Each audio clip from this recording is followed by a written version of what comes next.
Alias పేర్లు రాయలేదా?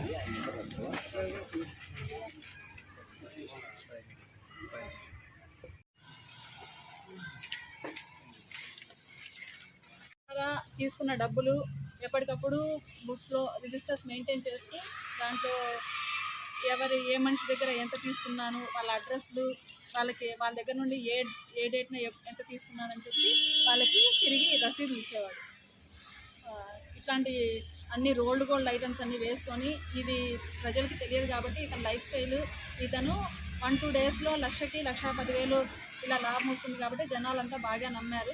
దయచేసి అందరూ జాగ్రత్తగా ఉండండి. ఎవరైనా మీ దగ్గరకు వచ్చి ఇట్లాంటి ఈజీ మనీ మేకింగ్ ప్రాసెస్కి ఎవరు కూడా అలవాటు పడకండి. ఇలాంటి నష్టపోయిన వాళ్ళు ఎవరైనా ఉంటే దయచేసి మా ముందుకు రండి.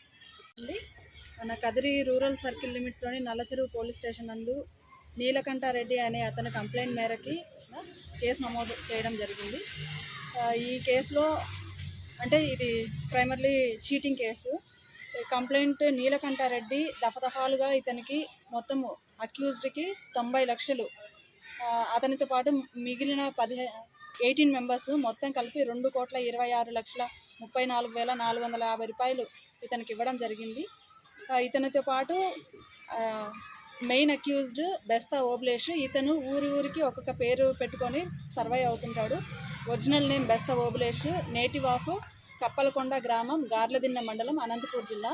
ఇతను ఒక్కొక్క ఊరిలో ఒక్కొక్క పేరుతో అలియాస్ బెస్తా ఓబ్లేష్, అలియాస్ మహేశ్వర్ రెడ్డి, మనోహర్ రెడ్డి, ఛత్రపతి, సుబ్రహ్మణ్యం శెట్టి, ఇలా పలు రకాల పేర్లతో ఒక్కొక్క ఊరిలో ఒక్కొక్క పేరుతో చలామణి అవుతుంటాడు. మనకి నల్లచెరువు లిమిట్స్లో మహేశ్వర్ రెడ్డి అనే పేరుతో ఇక్కడ ఇతను వచ్చి, ఇతను ఏమో ఏంటంటే జనరల్గా మనకి హైవే పైన కొంచెం బాగా వెల్ సెటిల్డ్ ఉన్న ఏరియాస్, ఎక్కడైతే పబ్లిక్ దగ్గర మనీ ఫ్లోటింగ్ బాగుంది అని ఒక ఏరియాస్ని ఐడెంటిఫై చేసుకొని ఆ ఏరియాలో లోకల్లో ఒక పర్సన్ ద్వారా ఒక రూమ్ కానీ ఒక వెహికల్ కానీ, ఇతనికి ఎక్కడ కూడా సొంతంగా ఒక ఐడెంటిటీ ప్రూఫ్ అనేది లేదు, ఆధార్ కార్డు అని మరి ఏ ఇతర ఐడెంటిటీ ప్రూఫ్ లేదు.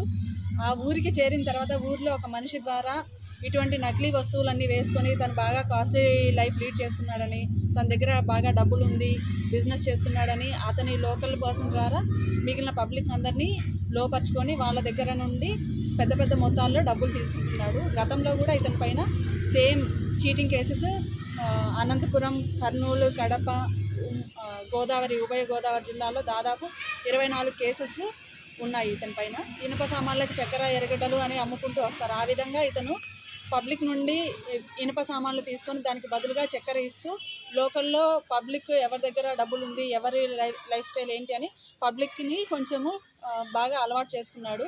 మార్కెట్ రేట్ కన్నా 10 రూపాయలు తక్కువగా వాళ్ళకి ఇవ్వడము, వాళ్ళ దగ్గర ఒక మంచి పేరు, ఒక ర్యాపో పెంచుకొని తర్వాత అది బిజినెస్ ఎస్టాబ్లిష్మెంట్స్ వరకు పోయింది. తనకి షుగర్ ఫ్యాక్టరీస్తోనూ ఐటీసీ కంపెనీతోనూ టైఅప్ అయి ఉన్నాడని, సో బయట రీటైల్ హోల్సేల్ వాళ్ళకన్నా ఇతను ఇంకా తక్కువకి ఇస్తానని చెప్పి మనకి ఒక మూట చక్కెర ధర 2,060 రూపాయలు అయితే ఇతను నష్టానికి పోతూ 1,500కే మూటలు ఇస్తూ 300 ఉన్న 3,500 ఉన్న సిగరెట్ ప్యాకెట్ని 2,800కి అలా ఇస్తూ పబ్లిక్ని అందరినీ కూడా ఫస్ట్ బాగా నమ్మించుకున్నాడు. అతనికి నిజంగా కంపెనీస్తో టైఅప్ ఉందా అంటే లేదు. ఇక్కడ నల్ల చెరువులు అమ్మాలంటే కదిరి టౌన్లో ఒక షాప్లో 4-5 మూటలు చక్కెర తీసుకొని పోయి అక్కడ వాళ్ళకి ఇవ్వడము, ఇలా ఫస్ట్ జనాలందరినీ బాగా నమ్మించిన తర్వాత వన్ ఫైన్ డే తనకు కావాల్సిన మొత్తము సర్దుకొని అంతా చూసుకొని ఆ ఊరు దాటి ఇంకొక ఊరిలో మకాం పెడుతున్నాడు. ఈ విధంగా మనకి నల్ల చెరువులో పబ్లిక్ని ఫస్ట్ వాళ్ళ దగ్గరే అవసరం కోసమని 1,00,000 రూపాయలు డబ్బులు తీసుకోవడము, 2 రోజులు తన దగ్గర పెట్టుకొని 2 రోజుల తర్వాత అంటే 3-4 డేస్ తర్వాత మళ్ళీ అతనికి 1,10,000 ఇవ్వడం. సో మీరు ఇచ్చింది నేను పలానా కంపెనీలో పెట్టుబడి పెట్టాను, లాభం వచ్చింది, ఆ లాభం కూడా మీది అని మొదట్లో వాళ్ళు ఇచ్చిన దానికి ₹1 ఎక్స్ట్రాగా పబ్లిక్కి డబ్బులు ఇస్తూ ఉండడంతో అతన్ని బాగా నమ్మారు. ఈ క్రమంలోనే తను ఈ హైఫై లైఫ్ స్టైల్ వాళ్ళకు కూడా కొంచెం బయటికి టూర్లకు అలా తీసుకెళ్ళడం, వాళ్ళకి లిక్కర్ ఇలాంటివన్నీ అలవాటు చేయడము, అదంతా చూసి పబ్లిక్ అతన్ని బాగా నమ్మి వాళ్ళ దగ్గర స్తోమత లేనప్పటికీ చుట్టుపక్కల వాళ్ళకున్న నెట్వర్క్లో వాళ్ళు అప్పులు చేసి అధిక మొత్తంలో ఇతనికి ఈ భారీ మొత్తం 2,26,34,34,400 రూపాయలు ఇతనికి ముట్టజెప్పారు.